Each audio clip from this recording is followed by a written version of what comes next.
Joining me now is a man not known for sitting on the fence. He passionately opposed the invasion of Iraq, and now he feels that Hezbollah is justified in attacking Israel. The Respect MP for Bethnal Green is in our central London studio.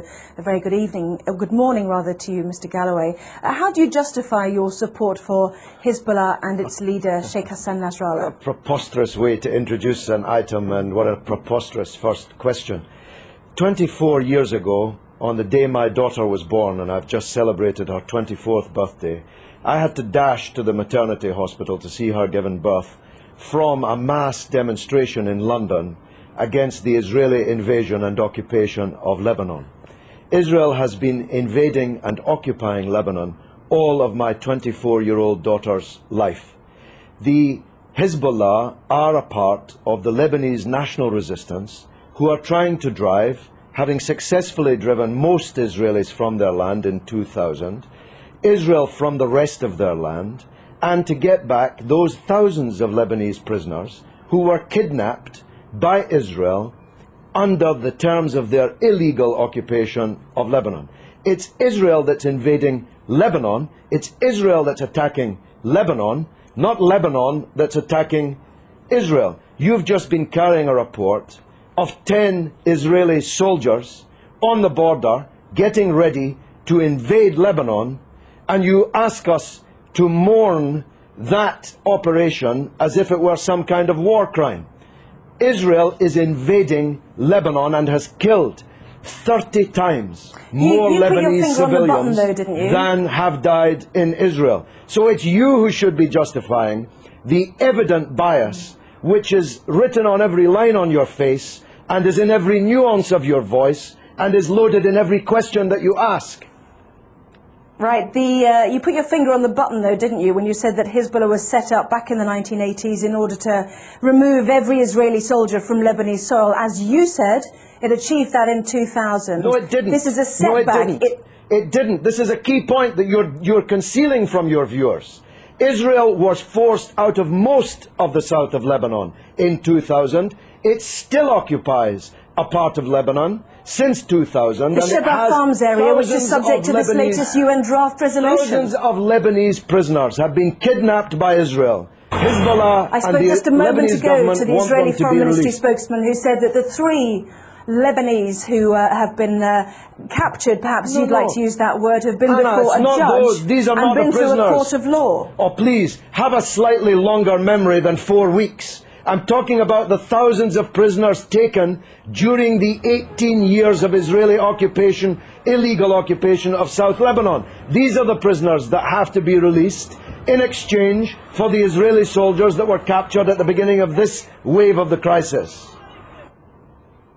Can I ask you about a report that's in today's Sunday Telegraph, which showed that Iran has given Hezbollah long-range missiles capable of targeting any part of Israel. Iran, according to this Iranian MP who helped found Hezbollah, has also said that Iran has given the authorization to target Tel Aviv. Can you blame Israel for wanting to destroy those missiles? This is preposterous. America has given Israel missiles that can target not just every city in Lebanon, but every city in the Arab and Muslim world, including Iran. Why should America be allowed to give long-range missiles to Israel, including hundreds of nuclear missiles, but Iran is not allowed to give missiles? Because it's given it to a terrorist organization. But they're not a terrorist organization. Only in the mind of Rupert Murdoch's Sky and the Times and the Sun and the News of the World. I'm going to stop you there, Mr. Galloway. Prescribed terrorist organizations. One man's terrorist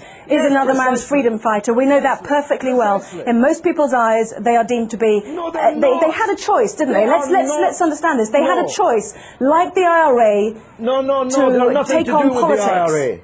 Listen, Anna. I'm saying they had a choice to absorb the idea of politics. They've got 2 Hezbollah cabinet ministers. Anna, one man's terrorist is another man's freedom fighter. You are totally wrong in saying that in most people's eyes, Hezbollah are terrorists. In most people's eyes, Israel is a terrorist state. It's the fact that you cannot comprehend that fact that leads to the bias which runs through all of your reporting and every question that you've asked me in this interview. Can I ask you one question? I was relating to the IRA and Sinn Féin. They have decided to embrace politics. Hezbollah had the chance to embrace politics. They've already got two cabinet ministers. They're well respected in the south. In politics. They are. That's what I'm saying. People of the south if you of listen to Lebanon. me, I'm saying they've got two cabinet ministers already. They had a chance to do that. Why did they need to capture and kill Israeli soldiers on the border? Surely that sets back their ambitions to be a political force inside a democratic Lebanon. Look, because Israel occupies their country and holds thousands of their compatriots as kidnapped hostages in their dungeons. It's really very simple, except if you think only in a clock that goes back 4 weeks. If you know, and you're old enough to know better, that this origins of this conflict are not 4 weeks or 4 years or 14 years, but are decades old. You want people to think that the crisis started when the clock started ticking on Sky News. No, I don't the people in Lebanon I want know to ask you differently.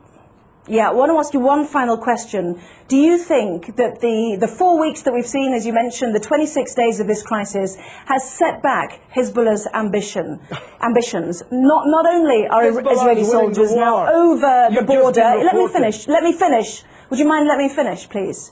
Not only are Israeli soldiers over the border in sizable numbers, but also their claims to be a good political organisation to help a democratic Lebanese government with the Syrians who've also now left an independent state.